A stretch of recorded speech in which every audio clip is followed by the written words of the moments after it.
Well, dobré ráno, dámy a páni. Good morning, ladies and gentlemen.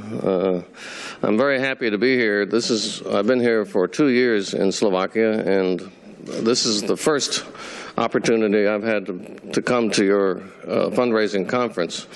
And I'm very happy. Konferenciu som veľmi rád, že tu môžem byť, pretože keď rozmýšľam o mimovládnom sektore na Slovensku, sme veľmi hrdí, že môžeme hrať veľmi významnú úlohu v tejto oblasti, kde Slovensko sa podarilo tieto organizácie naozaj rozbehnúť úspechom. A sme radi, že ako Američania môžeme stáť pri rozvoji fundraisingu a takisto pri rozvoji určitých zručností. Je veľmi zaujímavé, keď nad týmto rozmýšľame, pretože Pavel Demeš vydáva sledujúci týždeň a budúci týždeň o vzťahoch medzi Spojenými štátmi a Slovenskom a o občianskej spoločnosti.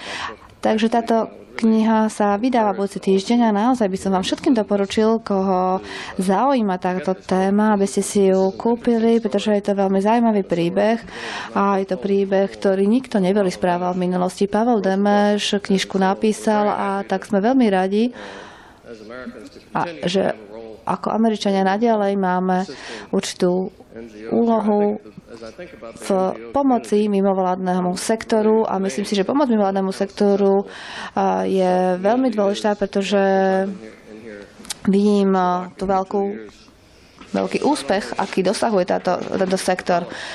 A nielen, že tie organizácie na Slovensku veľmi úspešne rozvíjajú, ale majú svoju prítomnosť aj v rôznych iných častiach sveta, pomáhajú iným krajinám a myslím si, že to je naozaj potvrdenie toho veľkého úspechu, ktorý dosiahol mimovládny sektor.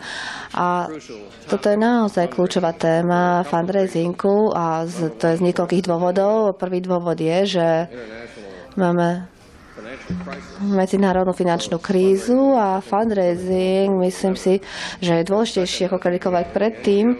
A za druhé, v mimovládnom sektore, neviem, či všetci ste z tohto prostredia, ale možno niektorí reprezentujú iné organizácie, ale určite množstvo mimovládnych organizácií závisí na jednom štátnom nejakom orgáne a to bolo dlhodobo, to bolo tak. Ale teraz s fiškálnou krízou vlastne štát takisto obmedzuje svoje zdroje a je dôležité diversifikovať zdroje financovania. Ale myslím si, že toto všetci asi viete.